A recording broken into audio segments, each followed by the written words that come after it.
Hi guys and welcome back. So today I'm going to be showing you how to make a cranberry and white chocolate cheesecake slice. Let's begin. To get started on the recipe, you'll want to grab yourself a food processor and place in your custard creams and blitz them down until they are a fine crumb.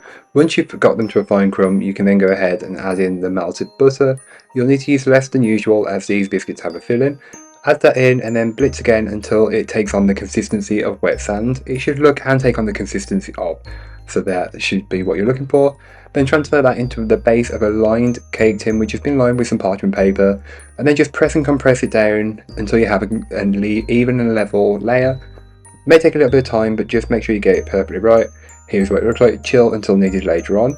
Then to make the cheesecake filling, grab yourself a mixing bowl and place in all of the room temperature soft cheese, followed by the granulated sugar, the flour, the sour cream, but you can use natural yogurt if you don't have. I will leave all that information in the blog post. Followed by the vanilla and the eggs, and then least the most important, the white chocolate. So to get as much of that in, make sure the white chocolate isn't too hot and it's just at a temperature that isn't too hot, as you don't want to scramble the mixture. Mix everything together on a low speed to start with, working way up to a medium high speed until everything is combined and you have a kind of jiggly looking mixture. Once you've got that, you can add in your white chocolate chips and your dried cranberries and just fold it in by hand, as you don't really want to overwork the mixture. As you can tell, it's quite a thick consistency, which is perfect. So take that and pour that over the base that you prepared earlier on, getting as much from the bowl in there as possible, and the same process of leveling it out just so you have a consistent layer, which will mean it will bake better when in the oven. Just before you place it into the oven, you'll want to go ahead and dollop on some cranberry sauce.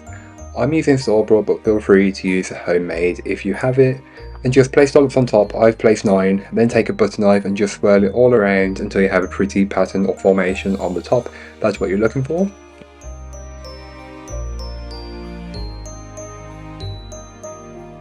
Once your cheesecake is done, you can then go ahead and cover it with some tin foil and then place it into your preheated oven and bake it off. All that information will be on the blog post, so don't forget to check it out if you're interested.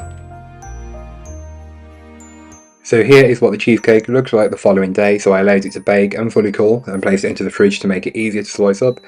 I just cut mine into 16 portions, as this is a very rich and decadent dish and you're not looking to spoil it, so a small amount will do a perfect treat. Again, you can do as many or as few pieces as you'd like. The portioning process is really up to yourself.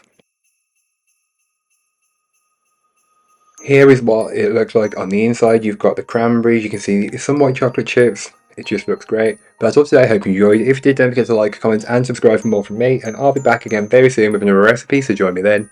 In the meanwhile, don't forget to check out the description. There'll be a link to this recipe, a link to my blog, and links to all my social media.